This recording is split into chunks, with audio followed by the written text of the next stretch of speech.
I'm Sophie Gibson Rush, here to talk with you about local music and what it's good for. Remember how video killed the radio star? Well, hipsters killed everything cool, except vinyl, that fancy wax that just won't die. The vinyl revolution is old news, I know. Like it or not, vinyl is out of the hands of obscurity-seeking hipsters and on the shelves at Barnes & Noble and Whole Foods. You've probably seen Taylor Swift's 1989 for sale at Urban Outfitters. At least that's where I bought it for $29.99. But it's not just bringing products back to create or capitalize on that nostalgia wave, because vinyl also creates a new experience for people who were born during the digital age.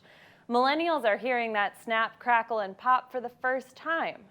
This year, the RIAA reported a 28-year high in LP and EP sales in the US.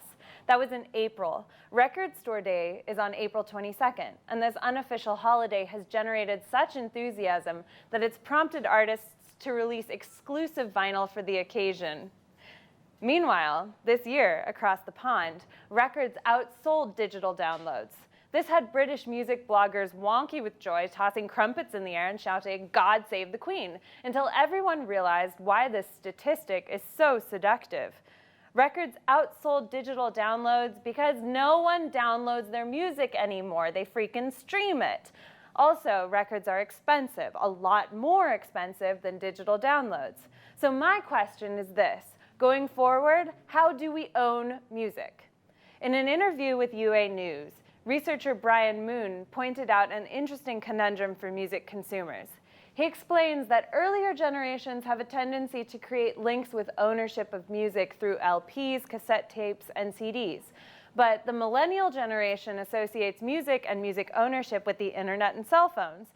For them, the access to music via the internet results in an almost paralyzing effect of having so many choices. I think this is interesting and probably true in many instances and populations. But the record number of record sales this year points to an alternative narrative. You stream music, I stream music. It's easy, cheap, and nearly infinite. Streaming music is how most people satisfy that 21st century sense of voracious curiosity and the equally current need for instant gratification. But we're also gratified by intentional purchases of beautiful things, hence our love of records. Digital downloads fall in a far less sexy place somewhere in the middle.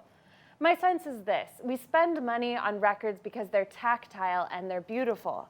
The large-scale artwork, the inserts, the crackly paper sleeve, the color and the texture of the vinyl, the warm sound are all irresistible. If we're spending our money on new release LPs at a show or in a record store, we want it to be gorgeous. We want it to be sexy. We want it to be art.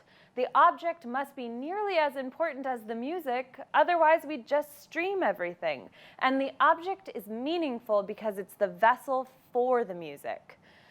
Over the years in Tucson, there have been many beautiful, well-packaged vinyl releases. We're an art town, after all. This year was no exception. Haboob released one of my favorites, an incredible fiery red sunburst vinyl. Sitza, Orquesta Mendoza, and Human Behavior all released records with beautiful album art. Lenguas Largas put out the rest of the enchilada with a folding album sleeve that opens into a Chutes and Ladders style board game featuring the members of the band. So cool. And American Monoxide is another great example of an unconventional record release. Dimitri Manos released one record, Web Content, in collaboration with several different local labels, and each one put its own spin on the release. Baby Gas Mask, Wooden Tooth, Hocus Pocus, People in a Position to Know, and Manos' own Soiled Gold each put their stamp on the release, with unique packaging or special add-ons. Speaking of non-conformers, Giant Sand released the first volume of its vinyl box set, which, when complete, will contain all of their records re-released on vinyl. Unlike the typical career retrospective box set, which usually organizes records chronologically, Giant Sand is organizing the box set alphabetically by album title. So instead of experiencing the band's progression as a linear narrative, you jump around through the various stages of the band's life without a sense of structure. Hey guys, time's just a construct anyway. Finally, Crystal Radio released several extraordinary takes on the ordinary vinyl format. Their album, Ghost in You, can be purchased at $25 with a beautiful front and back cover and insert artwork by Daniel Martin Diaz and Amelia Poe. Or for $50, you can get the special edition Crystal vinyl. Or for $350, you can get this nifty bit of bark.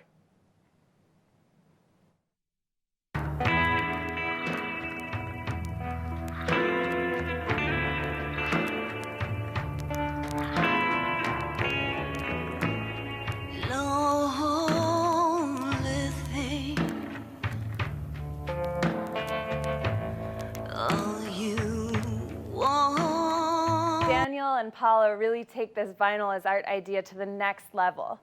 But no discussion of vinyl as art would be relevant without mentioning lathe cuts. The business and the process deserve a segment all their own, but suffice it to say that Mike Dixon and his cohorts have enough mad science at their fingertips to make visual art out of music. Mike cuts each record one by hand and creates, as the website describes them, musical artifacts. Lathe Cuts takes many shapes, colors, and forms. Crystal Radio, Golden Boots, and numerous nationally famous bands like the Flaming Lips, Ariel Pink, and Microphones used lathe cuts to create limited edition pieces of listenable art, like that musical tree you just saw a moment ago. If the trend continues, this is how we will own music. Newly released records will become more imaginative. We will continue to buy used records. Those aren't going anywhere. And streaming will be our primary tool until something new knocks it down the digital pyramid. Records will remain popular because they're a treat. They engage almost every human sense, except taste. Don't put records in your mouth, okay? We can hold them, we can look through them, we can display them, we can listen to them. $29.99 is pretty economical for the amount of happiness they bring.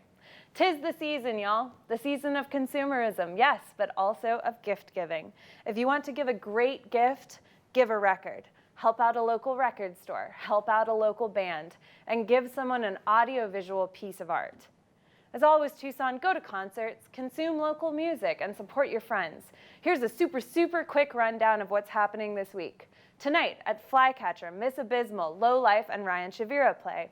Tomorrow at Congress, Fox Bodies, the X-Bats, and the Jag plug in for some good old-fashioned rock and roll. Friday at Congress, Hans Hutchinson, Amy Rood, and Loveland roll in for a Sonoran Christmas. Then it's Christmas all weekend long. Once you've recovered, check out Tom Waldbank and Joe Novelli of the Cloud Walls at Sky Bar on Tuesday evening. Have a happy holiday, and I'll leave you with this extended warm fuzzy of a video. Enjoy Birds and Arrows' take on Ave Maria wrapped in tinsel.